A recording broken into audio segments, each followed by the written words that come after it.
Ambassador Daewon Kim stared out the viewport of his small diplomatic ship. The blue-green marble of Earth grew larger as they approached.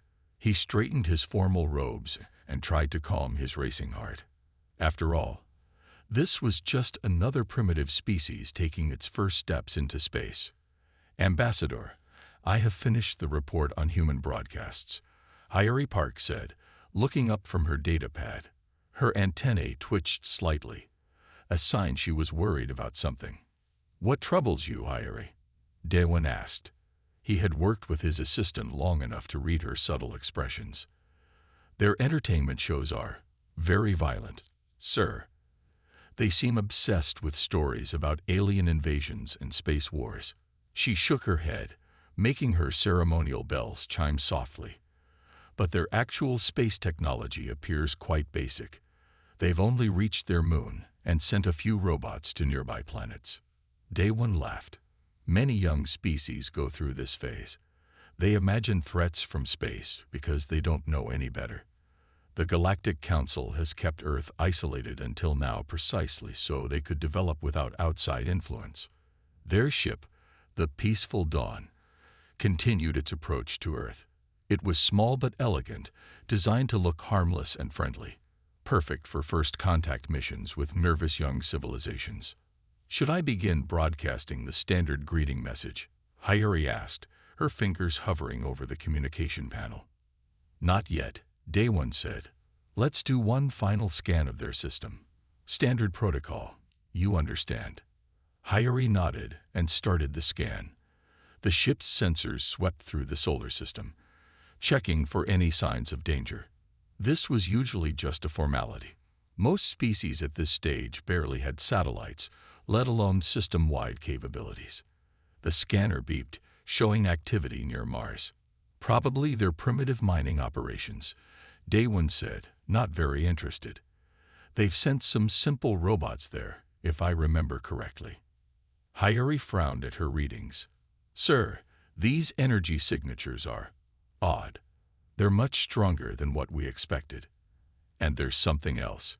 She adjusted the scanner settings.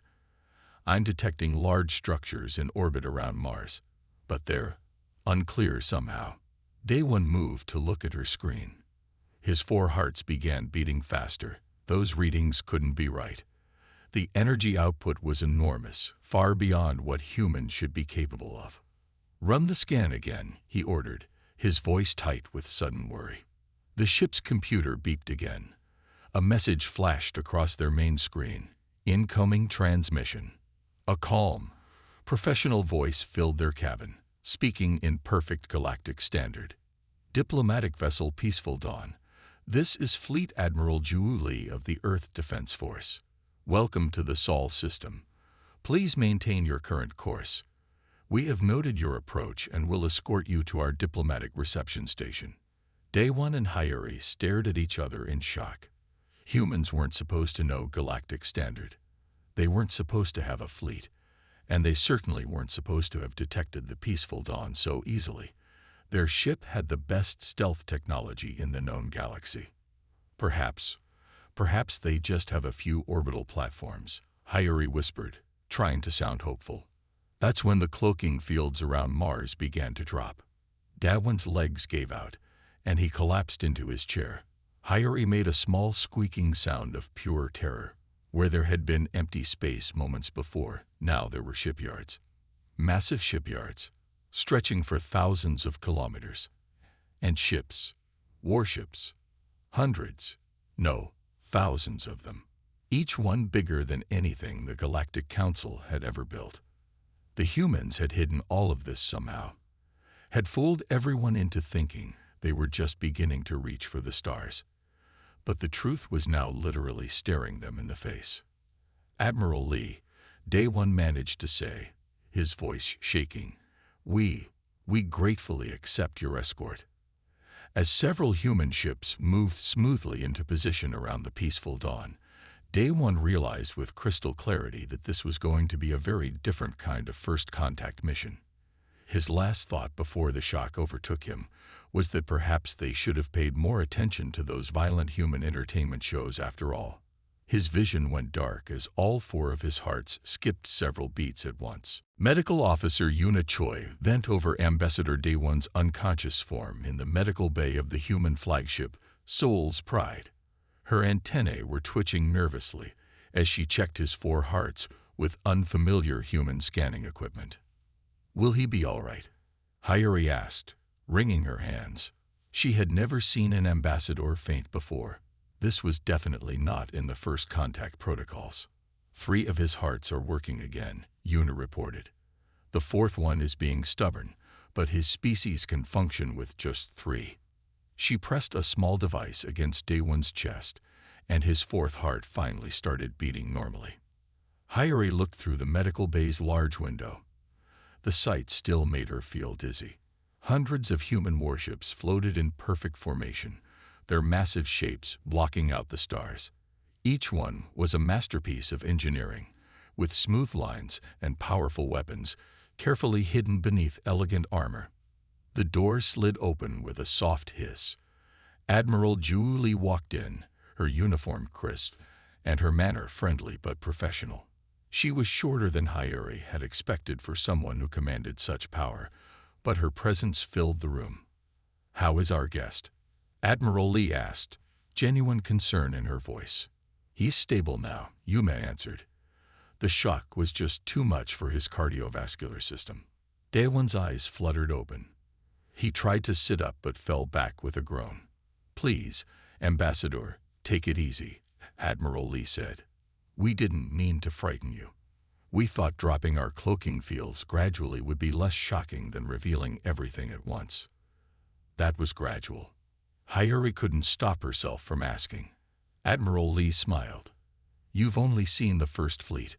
We thought showing you all 5 fleets at once might be overwhelming." Daewon made a strange choking sound. "5 fleets?" he whispered. "Perhaps we should move to somewhere more comfortable," Admiral Lee suggested quickly, seeing Daewon's hearts starting to race again on the medical monitor. "Our observation deck has an excellent view of Mars, and the chairs are very relaxing." 10 minutes later, they sat in plush chairs on the observation deck. Hayuri couldn't stop staring at the massive shipyards. Robots and workers in spacesuits moved around like tiny ants, building what looked like another dreadnought. "How?" Daewon finally asked. "How did you hide all of this?" Admiral Lee sipped her tea calmly. "We detected your first probes entering our solar system 200 years ago. We knew we weren't alone, and we knew we needed to be prepared. Our scientists reverse-engineered some of the probe's technology and made huge breakthroughs. But the broadcasts we received," Hayuri said, "all those primitive space videos, carefully crafted and transmitted to give the exact impression we wanted," a new voice said. Captain Minho Song walked onto the deck, carrying a datapad. "We needed time to build our defenses without interference. The best way to do that was to look harmless." Daewon's hands were shaking as he set down his teacup. "Defenses against what?" "The Galactic Council has kept peace for 10,000 years." Admiral Lee and Captain Song exchanged looks. "Ambassador," Admiral Lee said gently, "we've detected things at the edges of known space. Things your council either hasn't noticed or has chosen to ignore. We built this fleet because humanity believes in being prepared." "What things?" Hayuri asked, her voice barely a whisper. Before Admiral Lee could answer, alarms started blaring throughout the ship. Captain Song's datapad lit up with urgent messages. "Admiral," he said, his voice tense, "the 5th Fleet has detected multiple unknown signatures entering the system. They don't match any known Galactic Council designs." Admiral Lee stood up, all trace of relaxation gone. "Sound general quarters. Deploy the 2nd and 3rd Fleets to defensive positions. Ambassador," she turned to the still shocked Daewon, "it seems you're about to see exactly why we built this fleet." As the massive ships around them began to move with surprising grace, Daewon realized that the humans hadn't been playing at war in their entertainment videos. They had been preparing for it. And now he was about to find out why. The command center of Soul's Pride, buzzed with quiet, efficient activity. Admiral Zhu Li stood at the central holographic display, watching as red dots appeared at the edge of the solar system. Behind her, Ambassador Day One and Hyuri tried to make sense of the controlled chaos around them. Fifth Fleet reports 12 unknown vessels, Captain Minho announced. Sci's estimate. Each one is roughly 3 kilometers in length. Day One gasped. That's impossible. No known species builds ships that large. Exactly, Admiral Lee said quietly. That's what worried us when we first detected them 6 months ago. The holographic display zoomed in on the incoming ships. They looked wrong somehow. Their shapes were all sharp angles and odd protrusions, completely different from the smooth designs used by both humans and the Galactic Council. Battle stations, Admiral Lee commanded. Her voice was calm but firm. Deploy our stealth frigates. I want detailed scans of those vessels. Hyuri watched in amazement as hundreds of smaller ships seemed to appear from nowhere, moving swiftly toward the unknown vessels. The human ships were practically invisible. Even knowing where to look, she could barely see them. Ambassador. Admiral Lee turned to Day One. I think it's time we showed you why we built this fleet. Lieutenant Do Yun. A young officer stepped forward, carrying a data crystal. 6 months ago, we detected these ships at the edge of known space. They destroyed 3 uninhabited systems, completely mining out the planets and leaving nothing behind. We tracked them as they moved closer to populated areas.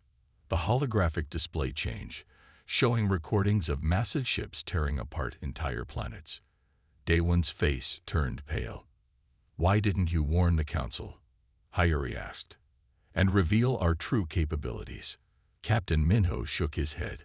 We needed the element of surprise. These beings, whatever they are, have been avoiding populated systems. They don't know about Earth or our fleet. That's our advantage. Suddenly, an alarm sounded. A young communications officer named Sora turned in her chair. Admiral, the unknown vessels are transmitting something. A harsh, grating sound filled the command center.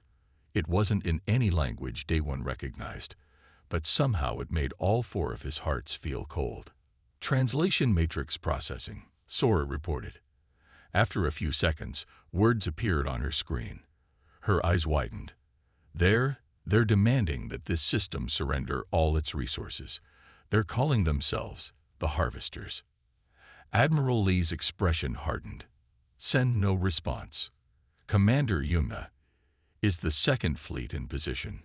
Yes, Admiral. 3rd Fleet is also ready. 4th Fleet is moving to protect Earth, and 5th Fleet is maintaining their observation position. Day One watched in awe as the massive human fleet moved with incredible precision. Each ship knew exactly where it needed to be, creating a complex web of defensive positions. The Harvesters are launching smaller craft, Captain Minho reported. Thousands of them. Energy readings are spiking. They mean to strip our system like they did the others, Admiral Lee said. Her voice was like steel. Not today. Not ever. She pressed a button on her command console. All ships, this is Admiral Lee. These beings think we're just another helpless system for them to devour. Let's show them how wrong they are. The human ships began to power up their weapons. Day One had never seen anything like it. The energy readings were off the scale. Ambassador, Admiral Lee said, not taking her eyes off the display. You might want to hold on to something. The real first contact between humanity and alien life isn't going to be with your peaceful council. It's going to be with these Harvesters, and we're going to show them exactly why they should have stayed in the dark where we found them. As the first shots were about to be fired, Day One realized that humanity hadn't built this fleet out of fear or aggression. They had built it because they had seen a threat coming that the Galactic Council had missed. And now, they were the only thing standing between these Harvesters and the populated worlds beyond. The space between the fleets lit up with weapons fire, and the true revelation of humanity's power was about to begin. The first shots from the Harvester ships were beams of sickly green energy that stretched across space like hungry fingers. But they hit nothing. The human ships moved with impossible speed, sliding out of the way as if they knew exactly where the beams would go. Active prediction systems working perfectly, Commander Yunha reported from her station. Their targeting computers are good, but ours are better. Ambassador Daewon gripped his chair tightly as he watched the battle unfold on the command center's main display. Beside him, Hayuri was taking rapid notes on her datapad, her hands shaking slightly. Second Fleet, execute pattern Delta, Admiral Lee commanded. Her voice remained steady and calm. Third Fleet, prepare to spring the trap. The human ships moved in perfect formation. Daewon couldn't understand what he was seeing at first. It looked like the fleet was running away, spreading out in apparent chaos. The harvesters are pursuing, Captain Minho announced. They're splitting up to chase our scattered ships, just as predicted. Admiral Lee allowed herself a small smile. They think we're panicking. Signal the stealth frigates. Commence Operation Fishnet. Suddenly, the space behind the harvester ships lit up. Hundreds of human stealth ships dropped their cloaking fields at once, catching the alien vessels in a massive crossfire. Blue-white beams of energy sliced through space from all directions. Direct hits on 8 harvester vessels. Sora called out, "Their shields are failing." Harvester ships tried to regroup, but they were caught off guard. Their formation broke apart as they attempted to deal with attacks coming from all sides. Their ships are tough, Commander Yunha noted, studying her readings. But their tactics are predictable. They've never faced an organized resistance before. Daewon watched in amazement as the human fleet executed their trap perfectly. The seemingly scattered ships suddenly turned as one, their apparent retreat becoming a swift advance. The harvesters were now surrounded on all sides by human warships. "Look at their energy readings," Hayuri whispered. "They're trying to power up some kind of main weapon." "Not going to happen," Admiral Lee said firmly. "All ships target their power cores. Fire on my mark." The harvester ships began to glow with an ominous green light. Whatever weapon they were charging, it was massive. "Energy spike," Captain Minho warned. "They're going to." "Fire," Admiral Lee commanded. Thousands of human ships fired at once. The space around the harvester fleet erupted with light so bright that the command center's windows had to darken automatically. When the light faded, 3 harvester ships were drifting, their green glow extinguished. 5 more showed heavy damage. "The remaining 4 ships are turning around," Sora reported. They're running away." "Pursuit course?" Commander Yunha asked, her fingers hovering over her console. Admiral Lee shook her head. "Let them go. They'll carry the message back to their fleet. Earth is not an easy target."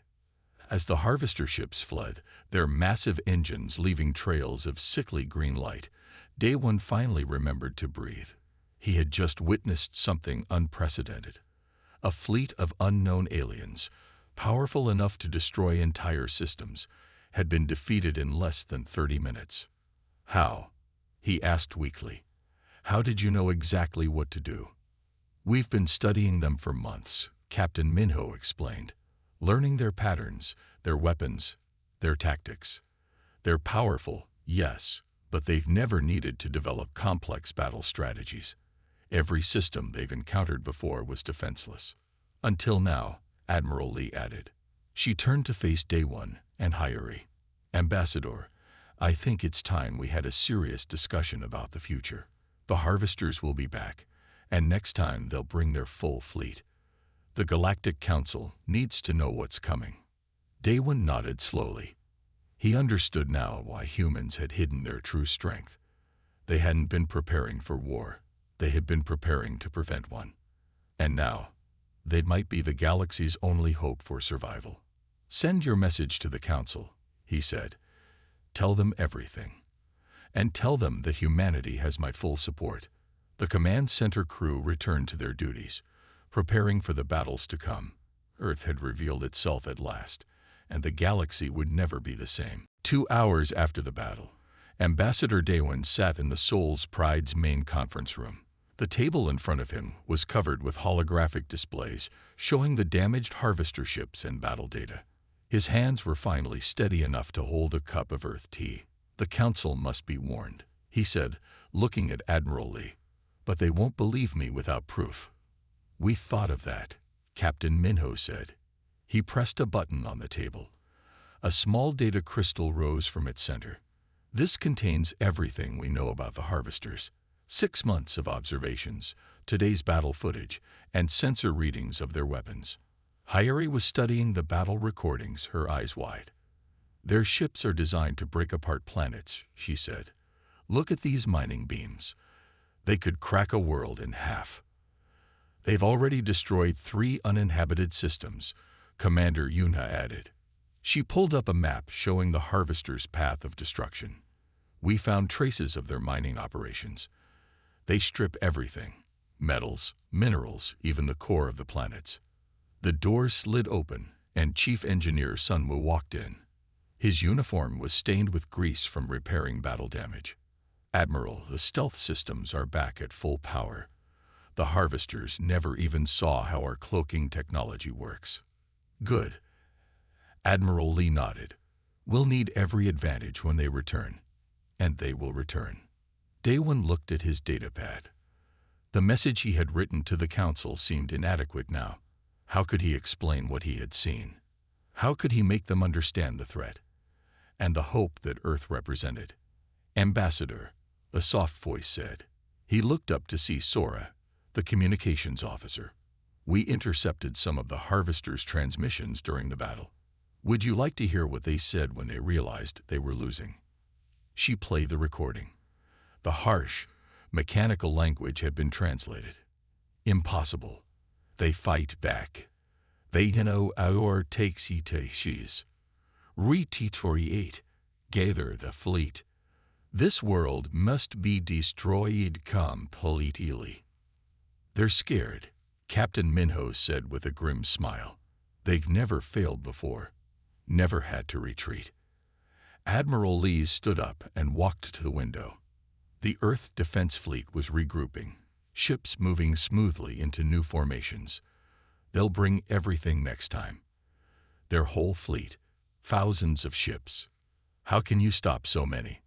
Hayuri asked. "We've been building our forces for 200 years, Commander Yuna replied.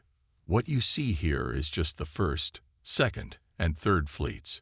The fourth and fifth fleets are twice this size." Daewon nearly dropped his tea. "Twice the size."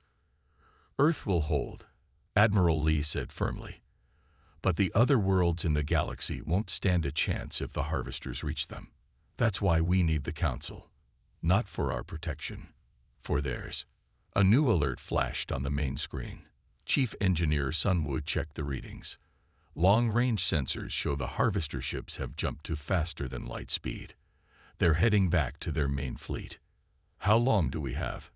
Daewon asked. Based on their speed and probable location of their fleet, Commander Yunhed did quick calculations. 3 weeks, maybe 4. Admiral Lee turned back to the table. "Then we have work to do. Ambassador, you need to reach the Council quickly. Captain Minho will escort you in our fastest diplomatic ship. Hayuri, if you're willing, we need you to stay here and help us understand more about Council technology." Hayuri nodded eagerly. She had already fallen in love with human engineering. "The galaxy is about to change," Admiral Lee continued. "The harvesters thought they found an easy target. Instead, they found humanity.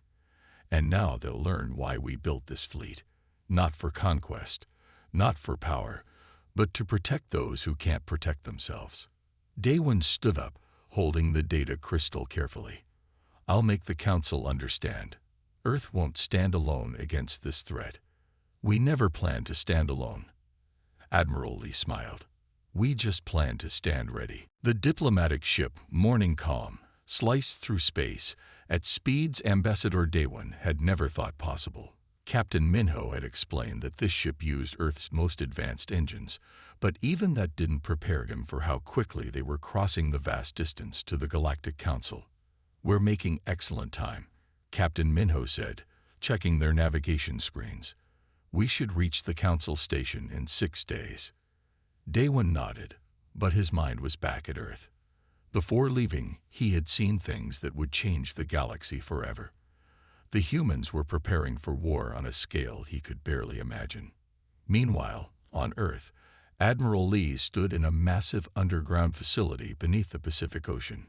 She watched as robotic arms assembled new warships at an incredible pace. Next to her, Hayuri couldn't stop taking notes. "Your construction speed is amazing," Hayuri said. "I've never seen anything like it. We learned from Earth's old wars," Engineer Sunwoo explained as he led them through the facility. "In our Second World War, America built Liberty ships in just days. We took that idea and improved it. Each underwater facility can build a destroyer in 2 days, a battleship in 5. How many facilities like this do you have?" Hayuri asked. 50 on Earth, 20 on Mars, 10 on Europa." Admiral Lee smiled at Hayuri's shocked expression. "Like we said, we've been preparing for a long time." Commander Yum had joined them, holding a data pad with new reports. "The Harvester fleet's movements have been tracked. They're gathering their forces faster than we expected. We might only have 2 weeks, not 3. "Then we work faster," Admiral Lee said simply. "How are the new weapons coming along?" They walked into another chamber where scientists were testing new defense systems. A young engineer named Mina was demonstrating a captured harvester weapon they had recovered from the battle. "Their technology is powerful but wasteful," Mina explained. "They never needed to be efficient because they always had more resources to steal. We've already found ways to improve their designs." "Show them," Engineer Sunwoo said proudly. Mina pressed a button. A beam of energy, similar to the Harvester's weapons, but blue instead of green, shot out. But unlike the Harvester weapon, this one used half the power and caused twice the damage. "How is that possible?" Hayuri asked. "Harvesters think bigger is better," Mina said. "They never learn to be clever. Their weapons are like sledgehammers. Ours are like scalpels." Admiral Lee's communicator beeped. It was a message from their long-range scouts. "The Harvesters are stripping resources from uninhabited systems as they gather, building more ships. They're afraid," Commander Yumha said. "They've never been defeated before. Now they're preparing everything they have." "Good," Admiral Lee said. "Let them come with everything. We'll be ready." They walked to a viewing platform overlooking a massive hangar. Hundreds of fighters were being loaded onto carrier ships. Soldiers and pilots moved with purpose, everyone knowing their role. "We've activated all our reserve forces," Commander Yunha reported. "Every ship, every weapon, every soldier. Earth's entire defense force will be ready." "What about the civilian population?" Hayuri asked. "Already moving into underground shelters," Engineer Sunwoo said. "We built them decades ago, just in case. Our people are scared, but they trust us. They know we've planned for this." Admiral Lee looked at the activity below. 200 years of preparation. Everything we built, everything we learned, everything we created. It was all for this moment. "The Harvesters think they're coming to destroy us," Commander Yuma said. "But really, they're coming to their own ending. They just don't know it yet." High above them, Earth's massive fleet continued to grow. New ships joined formations every hour. Weapons were tested, crews trained, plans refined. Humanity had hidden its strength for 2 centuries. Now, at last, they would show the galaxy why. The greatest battle in galactic history was coming, and Earth would be ready. The Galactic Council chamber was in chaos. The 100 council members, representing the most powerful species in the galaxy, were all talking at once. Ambassador Daewon stood in the center of the chamber, the data crystal from Earth projecting its evidence above him. "Impossible," shouted one council member, his scales flashing with anger. "No species could hide such military power." "The evidence is right in front of you," Captain Minho said calmly. He stood beside Daewon, his human uniform drawing curious stares. "The Harvester threat is real. And it's coming. The council leader, an ancient being named Cax, raised his hand for silence. These recordings show weapons that could destroy planets, ships larger than cities, and you say humans built even greater forces in secret. Yes, Daewon said firmly. Because they saw what the council missed. They saw the harvesters coming. Back on Earth, Admiral Lee watched the newest sensor data with growing concern. Commander Yuna and Hyeri stood with her in the command center, monitoring the approaching harvester fleet. 5,000 ships, Commander Yuna reported. Maybe more. They've stripped 15 uninhabited systems to build their forces. Hyeri's hand shook as she worked at her console. They'll be here in 3 days. Are we ready? Admiral Lee asked. Engineer Sunwoo's voice came over the comm system from the underwater shipyards.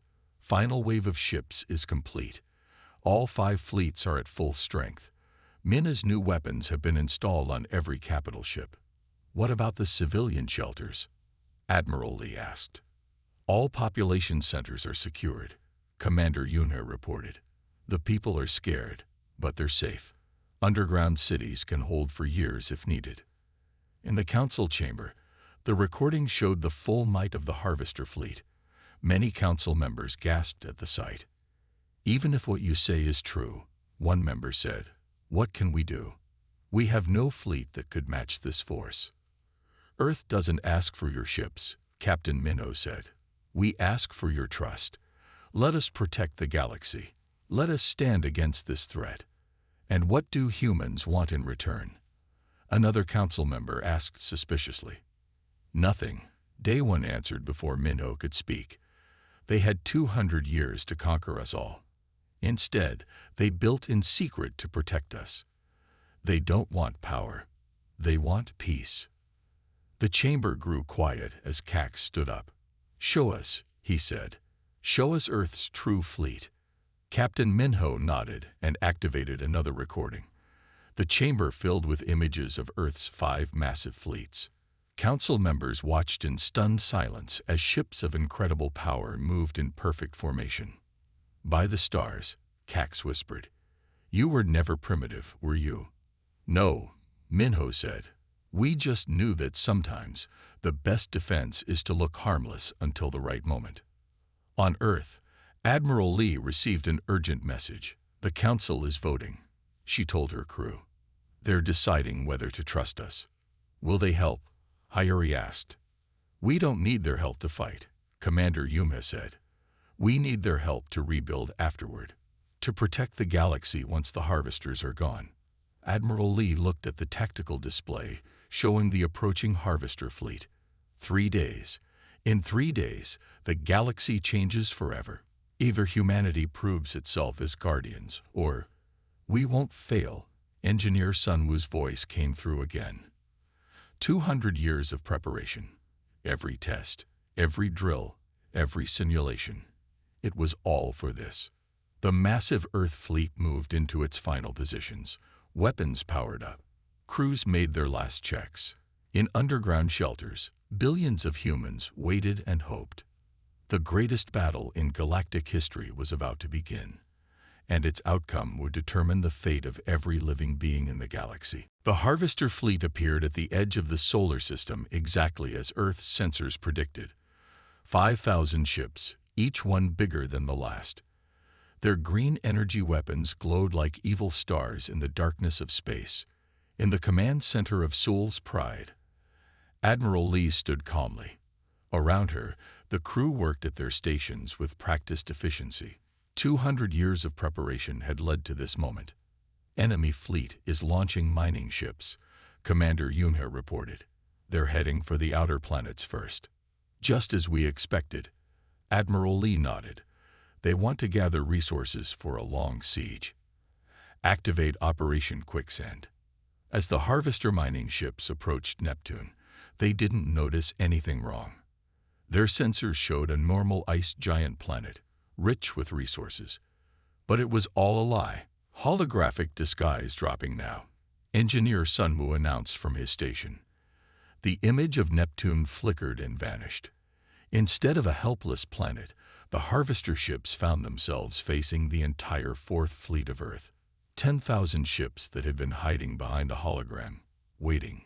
"Fire," Admiral Lee commanded.